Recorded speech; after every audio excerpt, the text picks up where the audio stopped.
नमस्कार मित्रों, राधा कृष्ण के ऑनलाइन पोर्टल में आप सभी का स्वागत है। अपन लोग बात कर रहे हैं प्रश्नावली 3 पे, बहुपद पे। जैसा कि पिछली क्लास में अपन लोगों ने टॉपिक पे बात की थी बहुपद।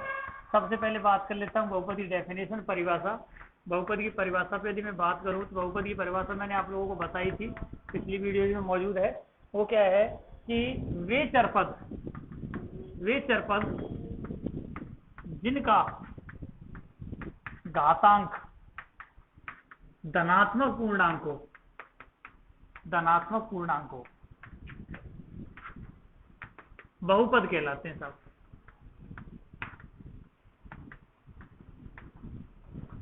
और बहुपद को प्रदर्शित किससे करते हैं भैया? बहुपद को प्रदर्शित करते हैं भैया एफ से, फंक्शन ऑफ एक्स। एफ का मतलब होता है फंक्शन ऑफ एक्स के रूप में दिया गया फंक्शन।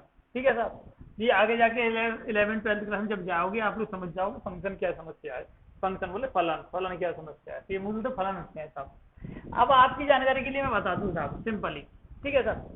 तो एफ क्या होता है? एफ के आगे लिखता हूं A1 एक्स की पावर n, A2 एक्स की पावर n-1, A3 एक्स की पावर n-2, A4 एक्स की पावर n-3।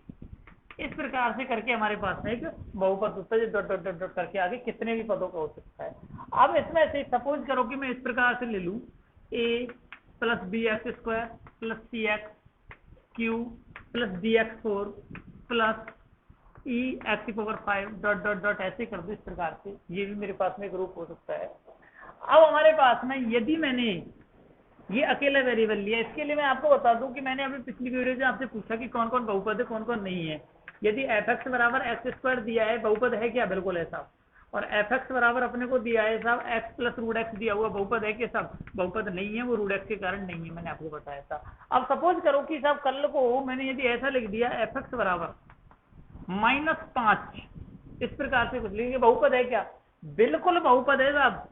उसका कारण क्या? उसका कारण है -5 एक्स की घात 0 रहा होगा भैया। एक्स की घात 0 की वैल्यू क्या होती है? 1 होती है। -5 × 1 करें तो -5 आ जाता है। ये हमारे पास में इसलिए बहुपद है कि एक्स का घातांक 0 रहा होगा, इसलिए यहाँ एक्स नहीं है, तो ये अचर बहुपद कहलाता है। क्या कहलाता है? ये अचर बहुपद। ठीक है साहब, पहली बात ये अचर बहुपद कहलाता है। दूसरी बात, ये भी बहुपद है और कल को मैं इतना पार्ट इसका ले लूं तो ये भी बहुपद है, a plus B x square. यदि इतना पार्ट ले लूं तो ये भी बहुपद है, बी एक्स स्क्वायर सी एक्स क्यूब, जो भी एनी वन, ये भी बहुपद है। अब आप लोगों की जानकारी के लिए बता दो, बहुपद के अंदर सब क्वालिटी होती है अलग अलग। कैसी क्वालिटी होती है? जिस बहुपद के एक्स की घातांक अधिकतम घातांक एक्स का अधिकतम घातांक 2 हो, वो द्विघात कहलाता है भैया।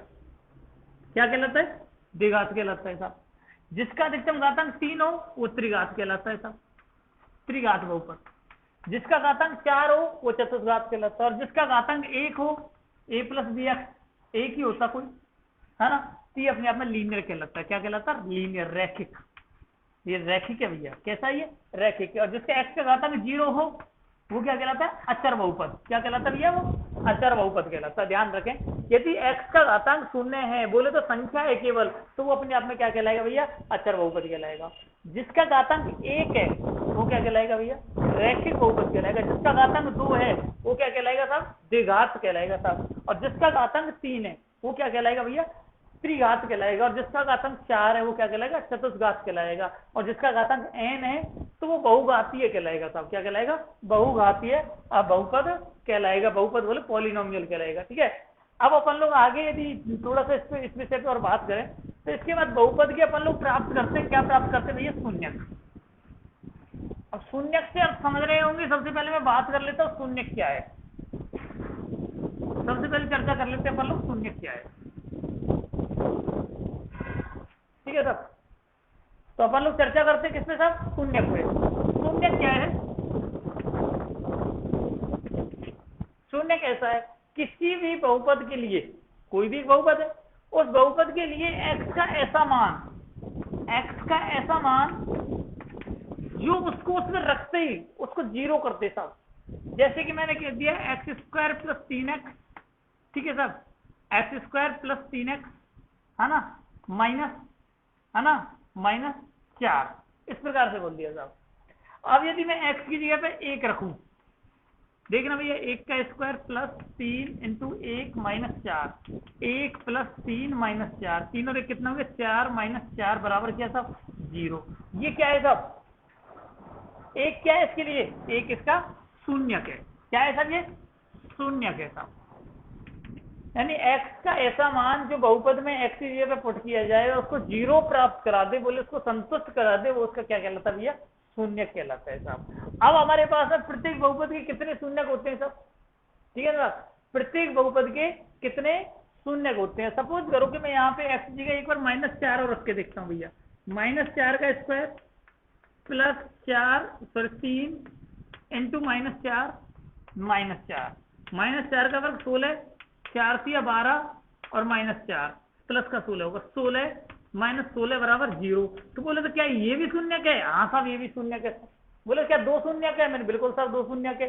अब शून्यक किस पे डिपेंड करता है साहब, शून्यक डिपेंड करता है, ध्यान रखना किसी भी बहुपद का जितना घातांक है ना उतने उसके शून्यक होंगे साहब।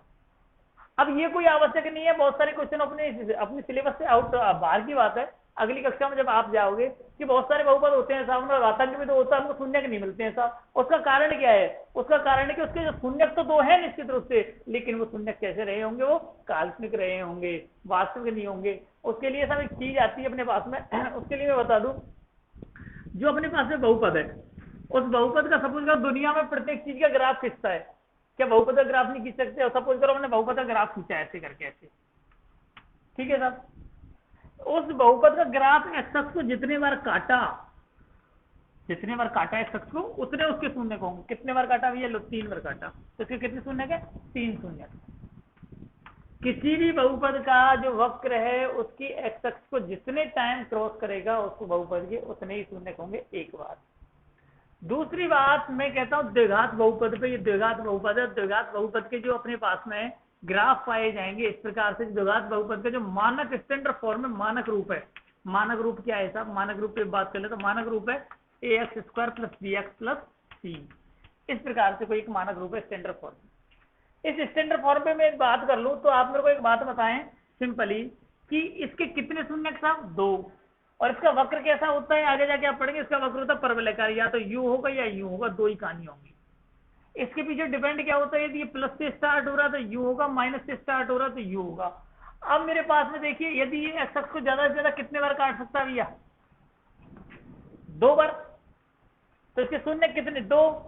अगली बात में सपोज करो इस वक्र को नहीं साहब मैं तो ऐसे बनाऊंगा साहब, ऐसे बनाऊंगा, अब कितने बार काट रहा है, 1 बार। नहीं साहब इसके 2 शून्यक हैं, लेकिन दोनों को दोनों आगे जाके अपन लोग पढ़ेंगे कैसे हैं, वो बराबर हैं। कहने का मतलब इसको उठाते जाएंगे तो ये दोनों बिंदु पास पास आते जाएंगे ना, ऊपर जाके ये सब अलग अलग बिंदु से पास पास आके दोनों बिंदु जब ऊपर जाएगा तो एक ही जगह मिल जाएंगे दोनों बिंदु।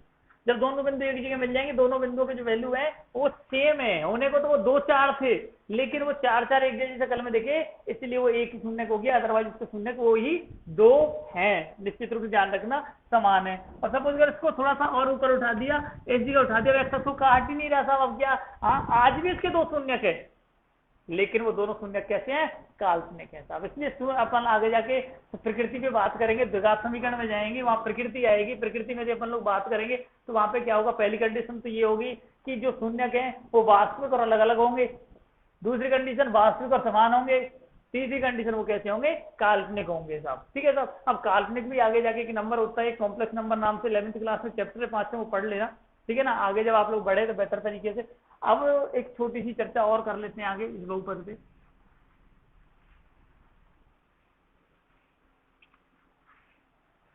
अगला टॉपिक है शून्यक के मूल, सॉरी बहुपद के शून्यक, क्या है साहब, बहुपद के शून्यक व उसके गुणांकों के मध्य संबंध, गुणांकों के मध्य संबंध, ठीक सब, उसके गुणांकों के मध्य संबंध। तो देखिए मानक रूप पे बात करता हूं, उसका मानक रूप क्या है, मानक रूप स्टैंडर्ड फॉर्म, मानक रूप है ax square plus bx plus c, ये मानक रूप है। गुणांक की बात करूं, गुणांक गुणांक क्या होता है? गुणांक होता है चरपद के आगे चिपकी हुई संख्या। यहाँ देखिए साहब एक्स स्क्वायर का गुणांक, एक्स स्क्वायर का गुणांक क्या है? एक्स स्क्वायर का गुणांक, एक्स स्क्वायर का गुणांक एक्स स्क्वायर के आगे कौन चिपका हुआ है? ए। ठीक था।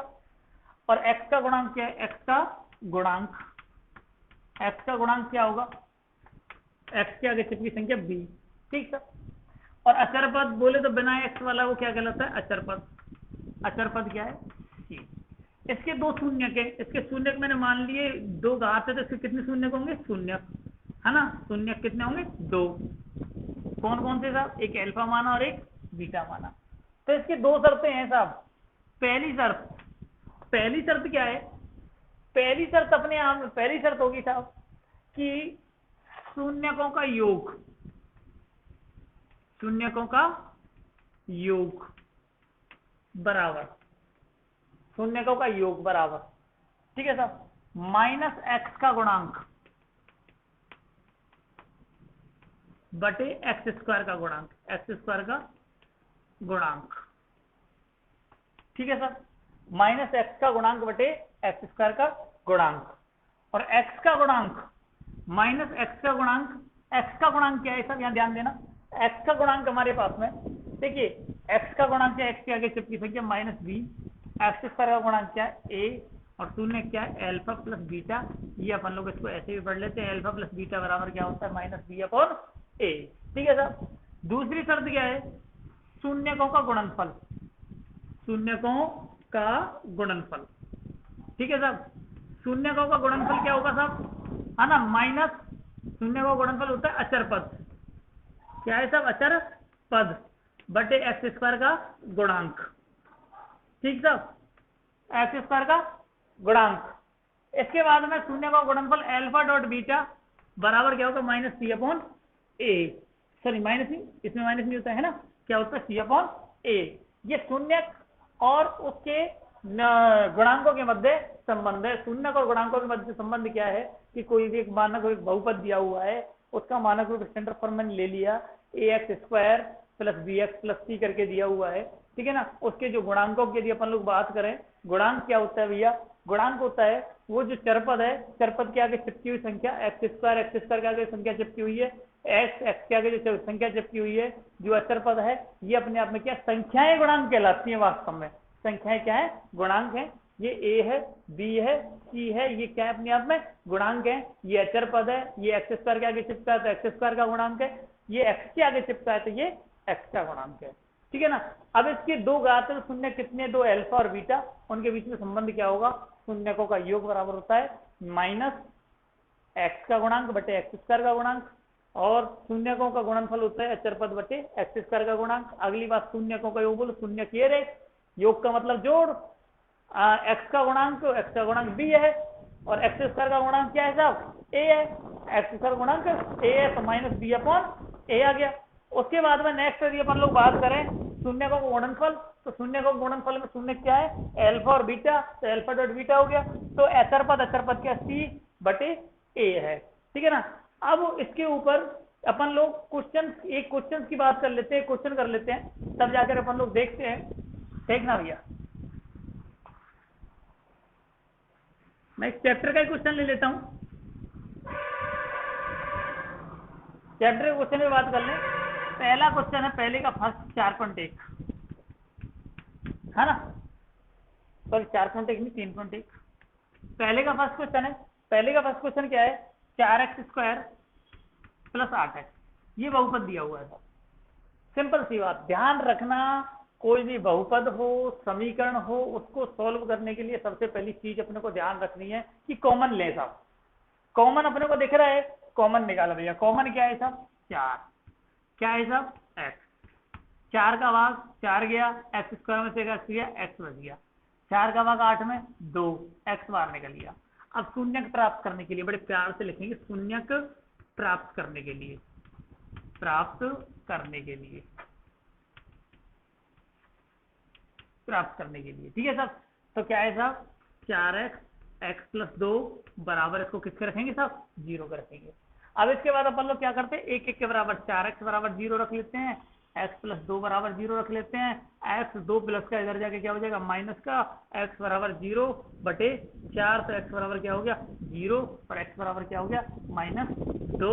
ये अपने आप में इसके क्या हो गए साहब, शून्य हो गए साहब। x की वैल्यू 0 आ गई और x की वैल्यू -2 आ गई, ये अपने आप में इसके क्या हो गए शून्य हो गए साहब। चलो ठीक है, अब बात करते हैं इनके संबंध की।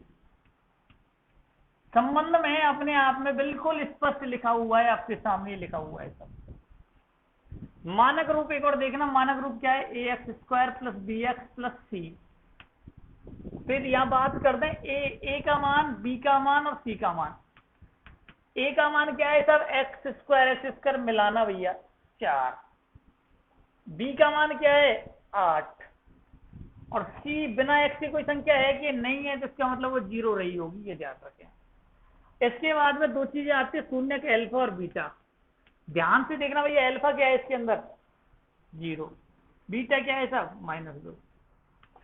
अब देखो ये शर्तें फॉलो करती नहीं करती, देखो अल्फा प्लस बीटा, तो फर्स्ट की बात कर रहा हूँ अल्फा प्लस बीटा, तो बोले अल्फा कितना 0 प्लस बीटा कितना -2 बराबर माइनस बी कितना साहब 8 और ए कितना साहब 4, 4 दूनी 8 -2 बराबर -2 सत्य है।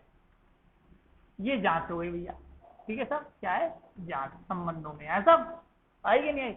सेकंड की यदि मैं बात करूं, यहां लिख लेता हूं, सेकंड क्या है अल्फा डॉट बीटा बोलो इनका गुणा, 0 में गुणा करूं -2 का बराबर सी क्या 0, ए क्या 4, 0 में किसी का गुणा करो 0 बराबर 0, सत्य है कि नहीं है साहब, सत्य है। इस प्रकार से अपन लोग इसकी जांच कर लेंगे नहीं कर लेंगे। तो इससे ये अगले चैप्टर के जितने भी क्वेश्चन है उन क्वेश्चनों को हम लोग करते मिलते हैं अगली वीडियोज में। तब तक के लिए आप लोग एक बार प्रश्नावली को करके देखें और हमारे साथ में बने रहें। जो भी क्वेश्चन में प्रॉब्लम आती है हमको कमेंट के द्वारा बताएं। केवल आप लोगों के सहयोग के लिए ये कक्षाएं चलाई जा रही है, तो आप लोग सहयोग प्रदान करें। धन्यवाद।